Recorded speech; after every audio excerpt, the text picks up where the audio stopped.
Les Guignols qui étaient le rendez-vous des politiques qui passaient devant tout le monde. Il y avait une espèce de crédibilité autour des Guignols. Pour les gens, les Guignols disaient des vérités. Ils nous faisaient comprendre un petit peu comment fonctionnait la politique et surtout la psychologie de la politique.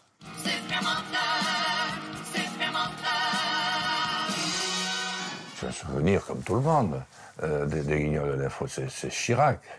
Je pense qu'il n'y en a pas un qui a été plus massacré que lui à certains moments. Amis médecins, Chirac vous aime passionnément. Chirac vous respecte, il augmentera vos honoraires de 500% et vous exonérera d'impôts pour 10 ans. Et il tombera malade 100 fois dans l'année pour arrondir vos fins de mois. Votez Chirac. Au revoir, supplémentaire. Alors, les médecins... Non, c'est plus la peine. Un super menteur est venu, il a dit des choses super, docteur. Tout est résolu. Non. Zut, alors, je l'ai encore raté. Mais qui c'est la petite bien-être, hein?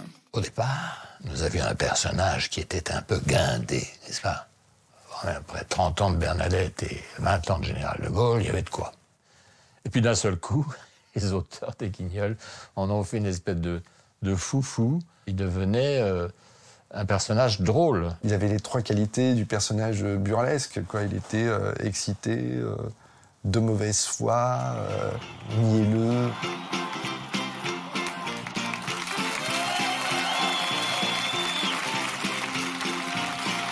Compagnons, mangez des pommes! Monsieur Chirac, s'il vous plaît, je vous en prie, ce n'est pas un meeting, s'il vous plaît.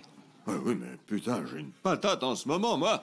Je les bouffais tous, j'ai la niaque, inouïe. C'est lui qui a commencé, le vrai Chirac, à aller dans une émission où il vantait le mérite de la pomme. Donc, c'est très bon, les pommes. Mais c'était lui qui a dit ça. Après ça, le slogan, ça a été, les Guignols, les auteurs, qui étaient à l'époque de Lepine et Alain, ont inventé se manger des pommes, comme un slogan. Et après ça, eux, ils ont dessiné un pommier, quoi, donc le vrai. Ce qui fait qu'ils ont vraiment repris la matière des Guignols pour le lancement de cette campagne. Alors, monsieur Chirac, les derniers sondages vous sont extrêmement favorables. Le dernier BVA vous donne même gagnant contre monsieur Balladur au deuxième tour à 59-41. Votre réaction? Content. Enfin, vous savez, les sondages, ça va, ça vient. C'est un instantané ponctuel, à un moment donné de l'opinion, un temps T. Excusez-moi une seconde. Oh putain, c'est bon! Un instantané. Oui. Et ça, c'est dans tous les sondages et dans tous les cas de figure contre tous les candidats. Ah oui? Putain. La campagne est encore longue. Il faut raison garder, tête froide conservée, et sa bouche point trop n'ouvrir. Voilà, pile poil.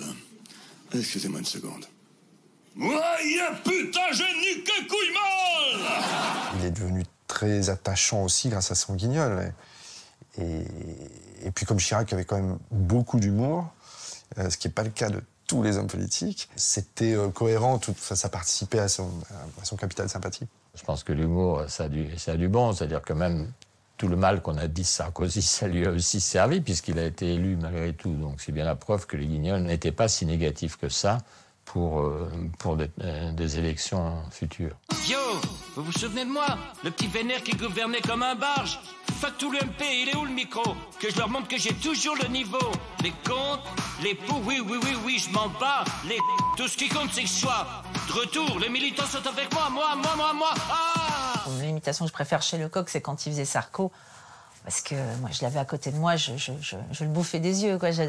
J'adorais sa manière de faire Sarkozy. Et puis, il arrivait à faire passer un vrai potentiel comique dans tous ses personnages. C'est moi Nico Sarko, non, je suis pas en prison à l'hosto, non. J'ai fait de la thune, moi Nico Sarko, et je suis de retour, moi Nico Sarko, oui, moi Nico Sarko. J'ai toujours autant d'envie, moi Nico Sarko, de pouvoir et de fric, moi Nico Sarko. Je reviens et vis, moi Nico Sarko. Bonjour, c'est Nicolas Sarkozy. Alors moi, je peux vous dire que franchement, au Guignol, ils se sont foutus de ma gueule. Quelle indignité, franchement. J'avais une quarantaine de marionnettes, mais celle qui a été le plus utilisée, la plus marquante pour moi et pour les gens, c'est forcément François Hollande. Oui, je suis content d'être là, vraiment. Bon, il y a une bonne distanciation sociale. Non, mais bon, vous inquiétez pas, j'ai été testé négatif. Même la Covid n'a pas voulu de moi.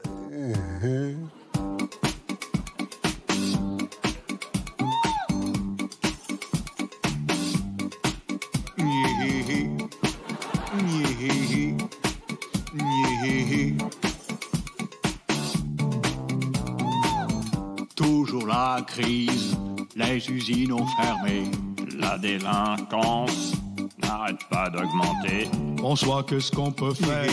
On est dans la galère, faut sortir de la misère. C'est vrai que ce ça a quand même fait le tour des cours de récré et des réunions de famille. Ce qui était amusant à faire au Guignol, c'était les femmes de président. Parce qu'il y a eu toutes sortes de femmes de président. Bernadette Chirac était un personnage très mou, dans l'ombre de son mari, comme ça, un peu à la traîne. Oui, je crois que cette conférence mondiale des femmes est la plus grande avancée féministe depuis 40 ans. Bernadette! Bernadette! Mais vous le bon Dieu, Bernadette! Ah, elle est là. Salut d'argent. Dis, t'as pas vu ma cravate? La grenade en papillon, là. Tu l'as vu? Tu l'as pas vu? Bon, tu viens avec moi pour la médaille de tonton Charles, hein? Ah, t'as donné à manger au canard, hein? Et Claude, t'as pas vu Claude? Hein? Tu t'habilles ou tu restes comme ça? Ah, et le jambon, t'as acheté du jambon pour demain matin? Putain, je l'ai mis cette cravate. Et les souliers, je mets les vernis, hein? Qu'est-ce que t'en dis? Ah, t'as raison, je mets les vernis. Bon, on y va comment, là? En safran, en CX, oui, non? Prends du pâté plutôt pour demain matin, hein?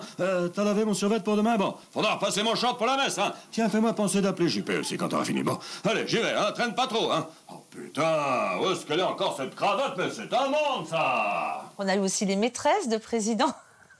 Avec les Guignols, on faisait des duels avec Ségolène et Trierweiler, c'était hyper drôle. Tu me caches quelque chose. Mais non, bien sûr que je te cache rien. Bon, tâche de faire un peu moins de bruit, hein? J'ai du travail, moi. Non, on reste. Aide-moi à retrouver la télé. Mais quelle télé à la fin? Là, elle était là. François, qui a-t-il dans ce placard? Rien. Mais ouvre, François! C'est ridicule! Et ça, c'est quoi? La télé. Bravo, tu l'as retrouvée. Elle était dans le placard. Oh, mais ouvre, c'est la folle! Je vais la tuer, la folle dingue! La folle dingue, elle a pas de poteaux à la place des mollets! Ah, tu vas voir si j'ai des poteaux! Et puis, il y a eu aussi Carla, bien entendu. Un personnage vraiment intéressant à faire pour un imitateur, parce qu'on a bien sûr tout le côté visuel, ce côté sourire, ce côté posé, ce côté intelligent, bien sûr. Mais en plus, elle peut parler politique, parce qu'elle a été mariée avec un petit président. Et puis, elle peut chanter. Carla Bruni est en concert dans toute la France. Une tournée exceptionnelle. Le 5 à Dijon. Serait-ce possible alors? Le 7 à Montbéliard.